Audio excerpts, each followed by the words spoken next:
Hi everyone, I hope you all are having a blessed and peaceful, wonderful Sunday evening, afternoon. I just came back from church service and I was just sitting here in my living room going over some stuff, doing some homework, and then I was listening to some music too, and this song came on. It's a gospel song. It's called Be Encouraged, and I was listening to it and it was so inspiring and so inspirational. I was just like, a lot, and I started to think about some of the things that a lot of people are going through in life. Like, we're dealing with things from death, from sickness to, being unemployed, having financial situations, relationship issues, marital problems. It's a whole plethora of things that we're going through. And it seems like every time we are going through these trials and tribulations, or these setbacks, or these hard parts in our life, we do tend to become discouraged. We tend to feel like, what's the point? I'm tired. I'm fed up. I can't get through this. It seems like I'm always on this hamster wheel going around and around. Nothing is working for me. I feel defeated. I feel like when life happens and it becomes overwhelming or overbearing, we do get discouraged. We do want to, if we can be perfectly honest with ourselves, we do want to give up. We do want to feel, we do have those moments where we feel like it's not worth it. So as I was listening to that song, it was saying being encouraged, and I was like, that's so true. We have to be encouraged. But then it kind of like my mind always goes to just being who I am. I'm a curious person. I'm always asking questions like, okay, be encouraged. Yes, be encouraged. But what does that mean? What does that look like? How do I do that? To just say be encouraged no matter what's going on. And of course, I trust and I believe that God is going to work it out. But I'm also a firm believer that, God is not just a genie in a bottle. We just can't go to him and make 3 wishes and just sit there and waiting for him to magically appear or to help solve a situation or issue that we're going through. I honestly believe that God has created us with the ability to help birth our prayers, help us to be the answer, help him be the answer to our prayers that we're praying for. Whatever it is that we're praying for, we have the authority, the know-how, the wisdom, the knowledge, the courage to do what it is that's necessary that we need to do on our end, so that we can see this particular thing that we're going through pass.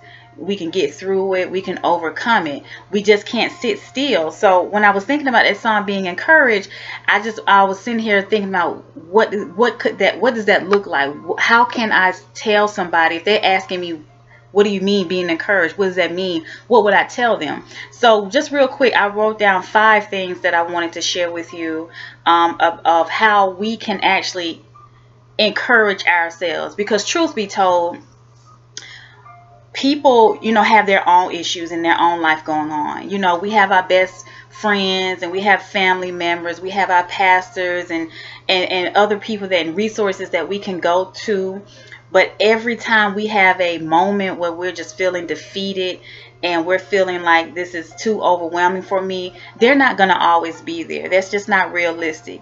So what is it that you can do to encourage yourself while you are going through whatever it is that you're going through in life? So what it is. So what I'm going to do is real quick, share with you 5 things that you can actually do for yourself to be encouraged. So number 1 is, first and foremost, I think that we need to realize that life is going to happen. It's not scripted. We do not know is on the next, what's going to happen the next hour. We don't know. We don't know if we're going to receive a phone call with some bad news. We don't know if we're going to get in our car and have an accident. We don't know if something's going to happen. We just don't know. So first, I think we need to realize that life is going to happen. We are going to have our bad moments. We are going to experience heartache. We are going to experience pain. We are going to experience loss, being disappointment, being discouraged. We are going to experience those things. It's crazy. I don't want to use the word crazy, but it's unrealistic for you to think realistically that I'm going to live out this thing called life and not experience anything. And it doesn't matter how much money you got in your account. It doesn't matter how many businesses you own, your titles that you have behind or in front of your name. It does not matter your race, creed, color, religion. It doesn't matter. You are going to experience some setbacks. You are going to experience some heartache, some pain. You are going to experience those moments where you are going to be discouraged. So I think you just first of all need to just accept that the storms are going to come. They are going to come, and it's nothing that we can do about it, because that's part of life. Growing pains, it's life. It's going to happen. So that's number one. Number two, I think it's very important that we need to learn how to change our perspective of it. Meaning that we need to change. We can keep the frames, but we need to change the lens. We need to learn how to look at our situations from a bird's eye view. Meaning that we need to look above and look at the bigger picture as a whole, and stop focusing so much on the issue at hand. So I think when we learn how to do that and stop dwelling on, oh, this happened, he did this to me, she did this to me, and we look at the bigger picture. If they did betray me, they did hurt me, now I know what type of person they are, and I know how to handle them and how to deal with it, and it taught me something about myself. Maybe I don't need to be too open in certain situations. Maybe I need to be have a spirit of discernment to know what, who, when, and how. Looking at the bigger picture is a way that we are pretty much not falling in the trap of being defeated by whatever happened or that we're going through, but we're pulling out the lessons in this particular storm. We're pulling out ways to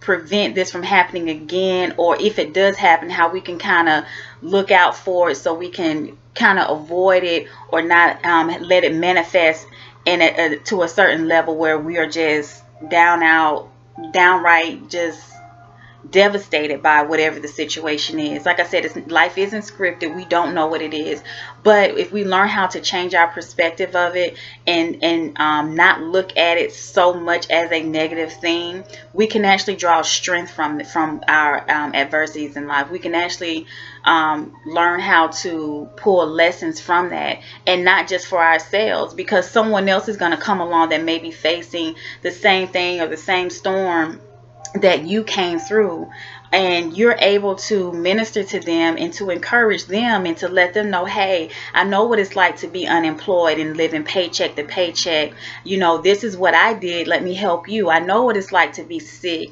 or to have a child that's sick and you're still having to work, and you're still having to take care of your other children. And so I know what it's like, or I know what it's like to feel devastated and betrayed, you know, by a loved one, or to go through a divorce, or to have a bad rocky relationship. I know what it's like to once, you know, be in a prison and be a felon and being labeled all these type of negative things. I know what it's like. So if we're learning how to change our perspective and how we're looking at our storm, we can, and looking at it from a bird's eye view, there's lessons in those things. We don't have to just look at the issue itself, but look at the bigger picture.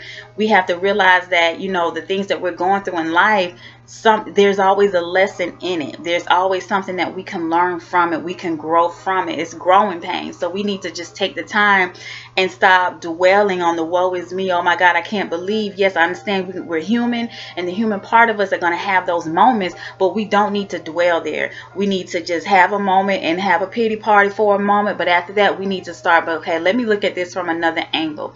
Let me get some insight on it. What is it that I did to put myself here? You know, taking accountability. What is it that I did not do, the reason why I'm here? You know, or now that I am here, how can I strategically come up with a plan to get myself out of this? You know, there's ways of looking at it instead of just dwelling on the problem at hand. So that's number two. And I think we need to really change our perspective and how we're looking at these storms that we're faced in our lives, so that we can learn how to take our power back and encourage ourselves when there's no one else around. So that's number two.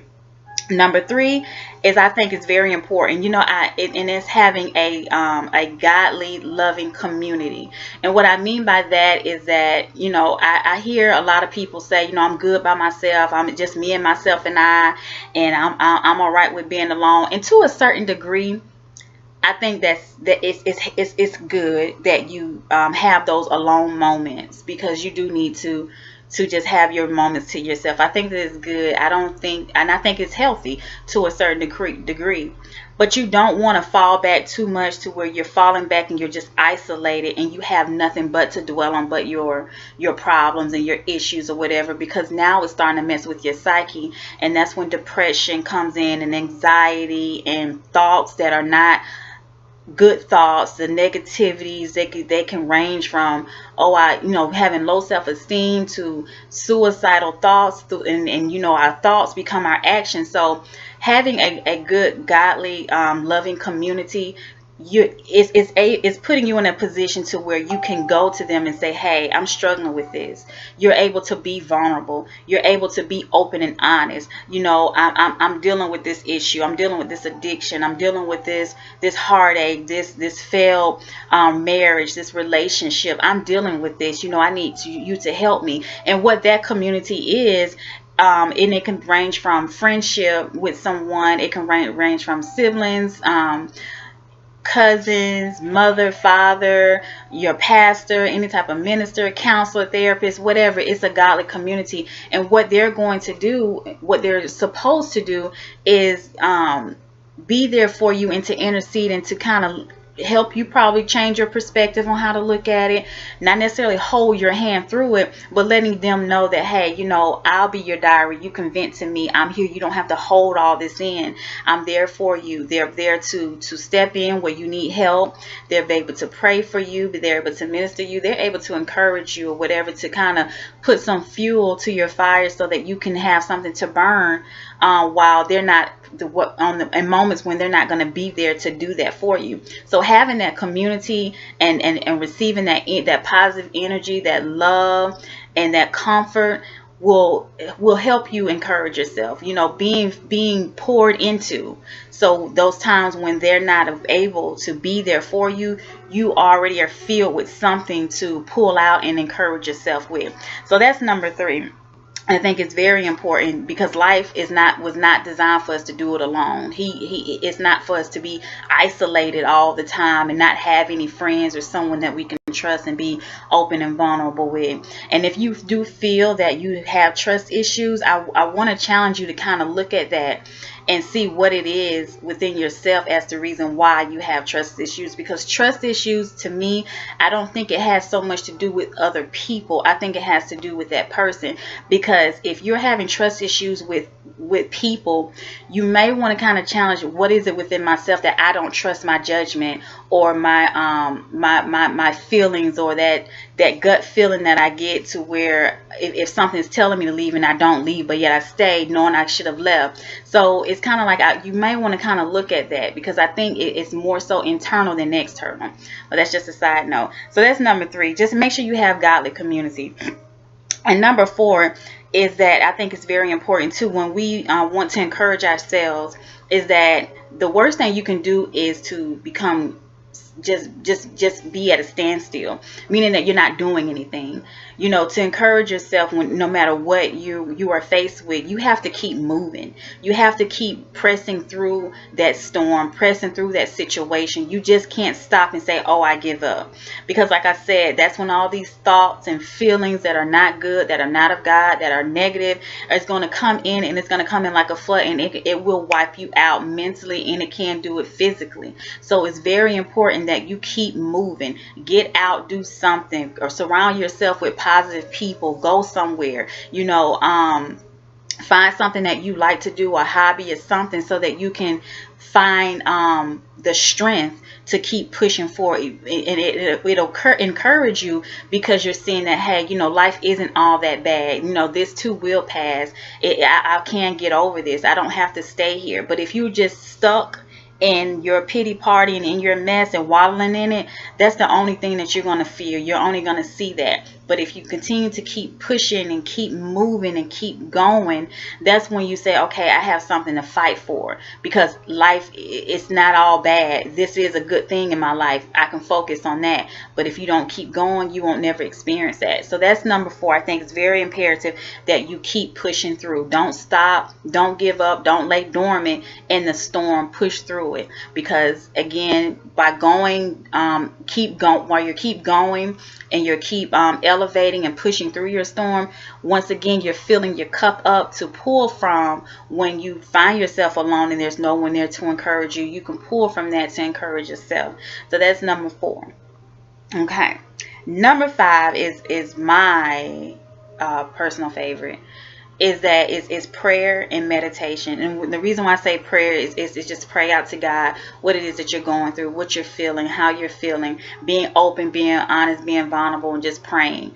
And then to me, in meditation is pretty much just focusing on self, focusing on something positive, focusing on something that is meaningful. And to me, what that does is that ignites something within us to push. Even when we feel physically tired and mentally tired, something within us is going to say, I have to get through this. I will get through this.